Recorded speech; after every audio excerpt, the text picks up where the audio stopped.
ಈಗಾಗಲೇ ಉತ್ತರವನ್ನು ನಾವು ಕೊಟ್ಟಿದ್ದೇವೆ. ನಾವು ಹೇಳಿದಂಗೆ ಕಂದಾಯ ಜಮೀನಲ್ಲಿ ಅವರು ಕಟ್ಟಡಗಳನ್ನು ಮಾಡಿದರೆ ರೆವಿನ್ಯೂ ಡಿಪಾರ್ಟ್ಮೆಂಟ್ ಅವರು ಕಾಲಮ್ 38A ಮತ್ತು ನಿಯಮ C ಅನ್ವಯ ಅವರಿಗೆ ಹಕ್ಕುಪತ್ರಗಳನ್ನು ಕೊಟ್ಟರೆ ನಾವು ಖಾತೆಗಳನ್ನು ಇಶ್ಯೂ ಮಾಡ್ಬೋದು ಅಧ್ಯಕ್ಷರೇ. ಅದಕ್ಕೆ ಅವರು ಮಿಕ್ಕಿದೇನು ಪ್ರಶ್ನೆಗಳು ಕೇಳಿದರೆ ಅಂಥವು ಯಾವುದು ನಮ್ಮಲ್ಲಿ ಉದ್ಭವಿಸೋದಿಲ್ಲ ಅಧ್ಯಕ್ಷರೇ.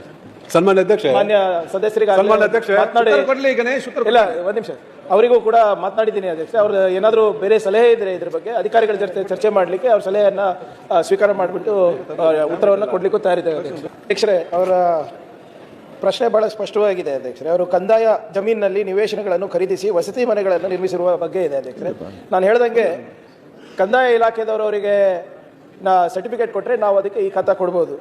ಈ ನೀವು ಅಗ್ರಿಮೆಂಟ್ ಸೇಲ್ ಡೀಡ್ ಏನಿರುತ್ತೆ ಅದರ ಆಧಾರದ ಮೇಲೆ ನಾವು ಈ ಖಾತೆಗಳನ್ನು ಮಾಡಲಿಕ್ಕೆ ಅವಕಾಶ ಇರೋದಿಲ್ಲ. ಅಬ್ಸಲ್ಯೂಟ್ ಸೇಲ್ ಡೀಡ್ ಒದಗಿಸಿದ್ರೆ ಮಾತ್ರ ನಾವು ಈ ಸ್ವತ್ತು ನೀಡಲು ಅವಕಾಶ ಇರ್ತೇವೆ. ಆದರೆ ಅವರು ಏನು ಸಮಸ್ಯೆ ಹೇಳಿದರೆ ಅಧ್ಯಕ್ಷರೇ, ಮೊನ್ನೆ ನಾವು ಈ ಸ್ವತ್ತಿನಲ್ಲಿ ಹೊಸ ರಿಫಾರ್ಮ್ಸನ್ನು ನಾವು ತಂದಿದ್ದೀವಿ ಅಧ್ಯಕ್ಷರೇ.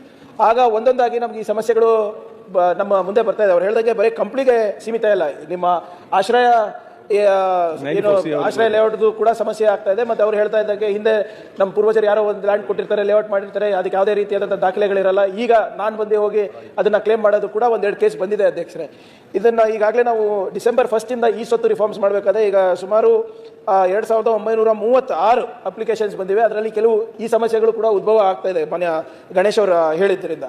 ಸೊ ಅದರಿಂದ ಕಂದಾಯ ಸಚಿವರು ನಾವು ಇಬ್ಬರೂ ಸೇರಿ ಇದಕ್ಕೆ ಒಂದು ಪರಿಹಾರ ಹುಡುಕಬೇಕಾಗ್ತದೆ ಅಧ್ಯಕ್ಷರೇ. ಸ್ವಲ್ಪ ಇದಕ್ಕೆ ಟೈಮ್ ಬೇಕಾಗುತ್ತೆ, ಯಾಕಂದರೆ ಯಾವುದೇ ರೀತಿಯಾದಂಥ ನಮ್ಮ ನಿಯಮಾವಳಿಯಲ್ಲಿ ಸದ್ಯಕ್ಕೆ ಇದನ್ನು ಮಾಡಲಿಕ್ಕೆ ಅವಕಾಶ ಇಲ್ಲ.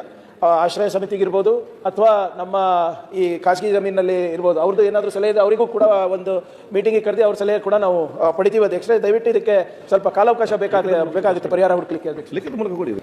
ಇವ್ರು ಹೇಳಿದಂಗೆ ಈ ಸ್ವತ್ತು ರಿಫಾರ್ಮ್ಸ್ ಮಾಡ್ತಾ ಇರೋದ್ರಿಂದ ಏನು ಬಡವರಿಗೆ ಯಾರು ಅನಧಿಕೃತ ನಿವೇಶನಗಳು ಮಾಡ್ಕೊಂಡಿದ್ದಾರೆ ಗ್ರಾಮೀಣ ಮಟ್ಟದಲ್ಲಿ ಅವರಿಗೆ ಅವಕಾಶ ಇರ್ತದೆ ಅಧ್ಯಕ್ಷರೇ. ಆಲ್ಮೋಸ್ಟ್ ಸುಮಾರು 1 ಕೋಟಿಯಷ್ಟು ಆಸ್ತಿಗಳು ಇವಾಗ ಬಡವರ ಆಸ್ತಿಗಳು ತೆರಿಗೆ ವ್ಯಾಪ್ತಿಗೆ ಬರುತ್ತೆ. ಈಗ ನಾವು ಅವರಿಗೆ ಕರೆಂಟ್ ಕೊಡೋದಿರ್ಬೋದು, ಚರಂಡಿ ಮಾಡಿಸೋದಿರ್ಬೋದು, ರಸ್ತೆ ಮೂಲಭೂತ ಸೌಕರ್ಯಗಳು ಎಲ್ಲಾನು ಕೊಡ್ಬೋದಾಗ್ತಾ ಇದೆ ಅಧ್ಯಕ್ಷರೇ.